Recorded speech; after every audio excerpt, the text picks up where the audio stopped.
गंगा दशहरा के पावन अवसर पर गंगा स्नान, गंगा पूजन तथा इससे संबंधित पौराणिक कथा सुनने का विशेष महत्व है।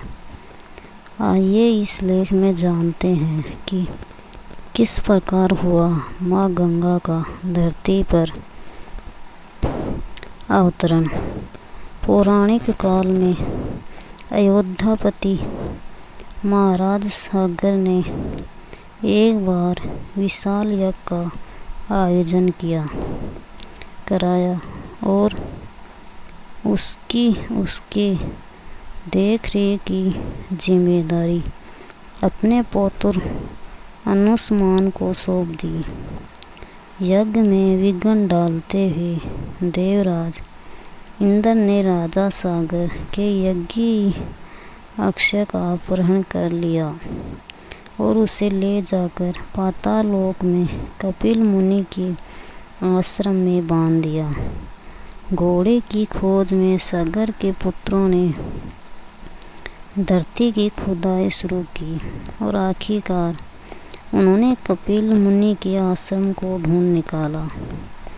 इस कोलाहल के कपिल मुनि की तपस्या भंग हो गई और जब उन्होंने क्रोधित होकर आंखें खोली तो उनकी क्रोधाग्नि में राजा सागर के हजारों पुत्र जलकर भस्म हो गए।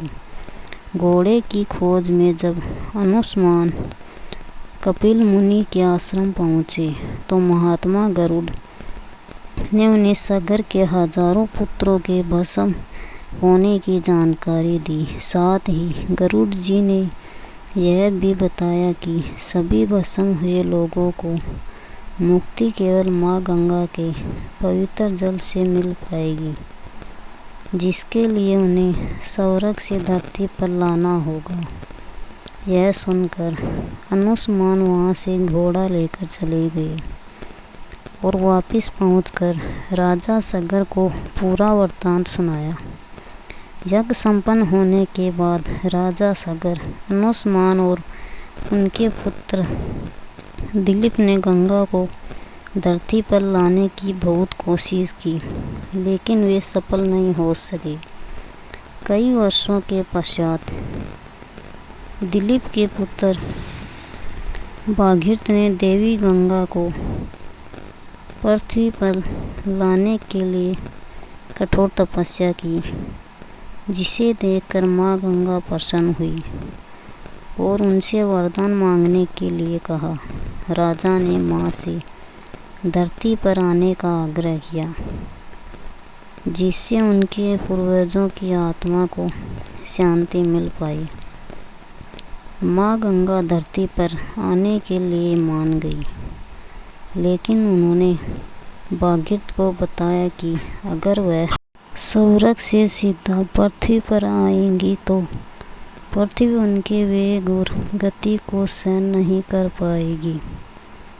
इस समस्या के समाधान के लिए देवी गंगा ने भागीरथ को भगवान शिव की आराधना के लिए कहा। इसके बाद भागीरथ शिव भक्ति में पूरी तरह लीन हो गए और इससे प्रसन्न होकर स्वयं महादेव ने उन्हें दर्शन दिए। जब शिव जी ने उन्हें वरदान मांगने के लिए कहा तो उन्होंने अपनी समस्या के बारे में बताया। भागीरथ की समस्या सुनकर महादेव ने इसका समाधान निकाला और गंगा जी को अपनी जटाओं में कैद कर लिया।